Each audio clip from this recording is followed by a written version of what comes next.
It's Talk Funny, a podcast by Mark Bailey and other comics from all over. We ended up in Japan because Mr. Sulu on Star Trek is our 7th favorite character. The Talk Funny podcast from NagoyaRadio.com and Nagoya Comedy. Here's Mark Bailey. Here's Mark Bailey. Mark Bailey, Mike Miller on Talk Funny.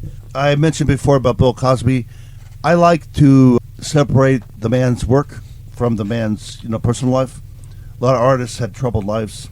I don't endorse heroin use, but Jimi Hendrix as an artist was a genius. And I had a Bill Cosby story where I was growing up in the States, and one of his jokes was, when you have a little kid, when he was a little kid, he was playing in the mud, and he comes in, his boots are covered in mud, pants are covered in mud, shirt is covered in mud. And she goes, "Look at your shirt. Just look at it." So he looked at it. Okay. Look at yourself. So, okay, I'm looking at myself. Look at you. Are you proud? Are you happy?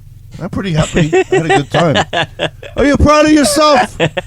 Yeah, I had a great time. I had a good time. I wrestled with a friend of mine, and I won. I'm pretty proud. I hope you're proud of yourself. I am. Look at yourself. And, his point was, when parents say, look at yourself, they mean, why do you look like that? Look at yourself. I did. What's the problem? Yeah, right? I looked at myself a few times. He had another story about the first time you get a hangover. This is before Larry Miller. And the famous stages of drunkenness. He said, so your parents told you not to drink. Your parents told you not to drink. Don't put that drink in your face. Not in your face. So I'm not going to continue with that. So don't put it in your face. Don't put the drink in your face. Don't put your face in front of alcohol. But, you're working hard. You got a job. You have your own apartment now. You're with your friends. You're in college. You deserve a night out.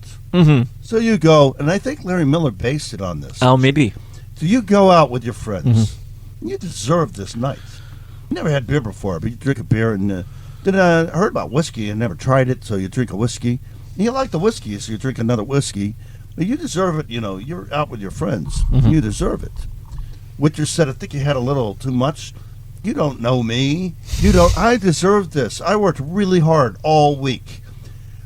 I have one day off tomorrow, and then I got to go back to work. I deserve this. So you drink a whiskey, you drink another whiskey, you drink another whiskey, and then the rum sounds like a fun name for a drink. So you drink some rum. Gin sounds simple. Yeah. You drink some gin. It sounds like a game. Gin rummy. You drink some gin and some rum. You deserve this. You worked hard for this. And then you go to bed, you sleep really well.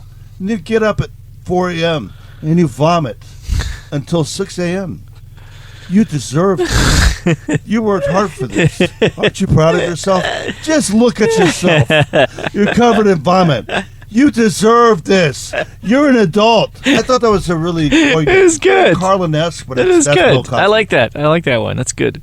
And I think Larry Miller might have taken that because he does a line in his Larry Miller Stages of Getting Drunk. Remember Larry He goes, Miller? you deserve this. No, he'll say, you told your wife you'll be home by 11, 12 at the latest, but you're with your friends. Yeah. What does time matter with friends? You're with your friends. That's what's important. What's important? You don't deserve to be with your friends? You drink it with your friends, and about 4 a.m. you realize the waitress is the most beautiful girl you've ever seen. Yeah. And about 6 a.m. you decide, we could own a bar. Yeah. And we could get the waitress to work for us. Yeah. And then you walk outside 7 a.m. and the sun just hits you.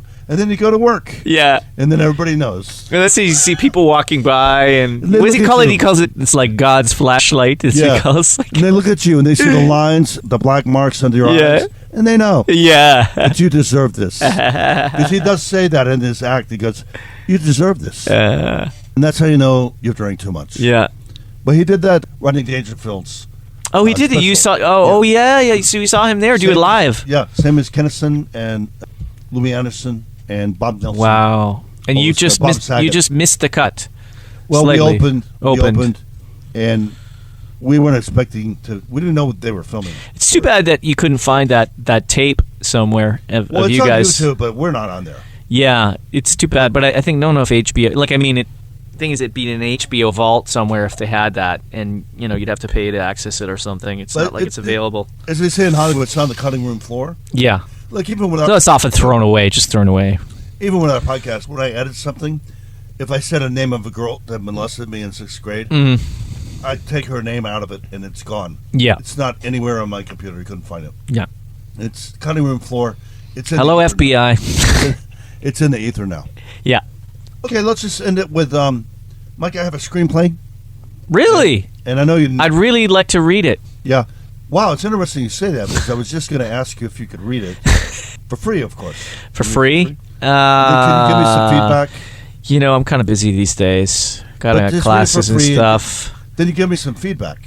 Well, actually- how about I give you some feedback? I'm not really I'm a little busy these days. You know, I thought I was free, but I'm a little busy. Okay, you asked me. You have a screenplay, Okay, I got hey, Mark, I got a screenplay. and you want me to read it, I guess. Yeah, I'd love you to read it. So I don't get paid to read this. No, you're my friend, right, Mark? Okay, but I might have some feedback for you. I mean, well, that'd be great. I'd love your feedback. You would like any feedback or only positive feedback? Well, you know, feedback. Well, actually, I heard about your script, and I heard people say that it was kind of like amateurish, and so I mean that's kind of the feedback I know so far. I mean, would that be valuable to you, or? You know, I'm thinking you could read it, you could judge, you could, you know. But as long as I like it. Yeah, get feedback. yeah, that's What if I good. don't like That sounds good. Well, What do you know? What do you know? I want you to read the script because you know a lot of things about comedy and entertainment. You know a lot of contexts. Well, I read it, Mike, and I actually don't like it. What do you know? What do you know? I don't need to listen to you. Yeah, I didn't pull a gun on you and ask to read your script. You asked me. You're welcome. You're welcome. It's like we have friends. They're just deadbeat English teachers, but I'm being redundant. And but they don't listen to this podcast No. at all. No. And we'll get someone who will say, I don't want to use it as a Hakan Gacha, as a dispatch company. I don't want to dispatch somebody to some private lesson. I'll just hear about it and somebody say, can you recommend someone for a private lesson? And it's over in, let's say it's in Imaike, in a suburb of Nagoya. It's not worth my time to invest with business. It's a guy I like. I'll say, hey, you're looking for work? Tuesday afternoon. There's a job over here. There's a private lesson. And then the guy will go like, well, I have to take my daughter to ballet class and I have to do this and all these reasons why he can't do this favor for me. I didn't ask you for a favor. I was doing you a favor. He'll say, I'm really busy and have other things to do and I don't even know, I wish I could help you. You're not helping me. You're welcome. Like, no, I wish, but maybe I can help you another time. I said, no, I'm not getting the money. If you do the class, you get the money. I don't have any cut. You're actually being an honest broker. Yeah. I just thought, you're the one that's kvetching to me all the time. You don't have I need enough more work. Money. I need more class. I need more classes. Here's another class. Yeah. Tuesday. I mean, why would it be a Tuesday? I don't know. Why would it be any day? Why would it be a Tuesday? You're welcome. Actually, I kind of resent you asking. Every class has got to be sometime. Mike, I actually kind of resent that you asked to invade my busy Tuesday by trying to help me. How dare you? How dare you? You're welcome, I guess. And then 6 months later, why did you ever contact me with job offers? I have no. Like my joke about my son came up to me and he said, Dad, what's it like to be married? I said, get away from me. You disgust me. I don't want to see you again. Don't you say one more word. Just walk out the door and you disgust me. Get out! Get out right now. Jeez. Oh, what? Wait, what? Wait, what? So he leaves. So 13 minutes later, I tap him on the shoulder and I said, why are you ignoring me? Said, what the hell are you talking about? I said, that's what it feels like to be married. And that's what it feels like to try to help a foreign teacher in Japan. It's like, Mike, you said you're starving. You're on your last piece of bread. I have a class for you on Tuesday. F you, Mark. I have bicycle practice on Tuesday. I'm trying. You're welcome. You're welcome. Mark Bailey, Mike Miller, talk about it.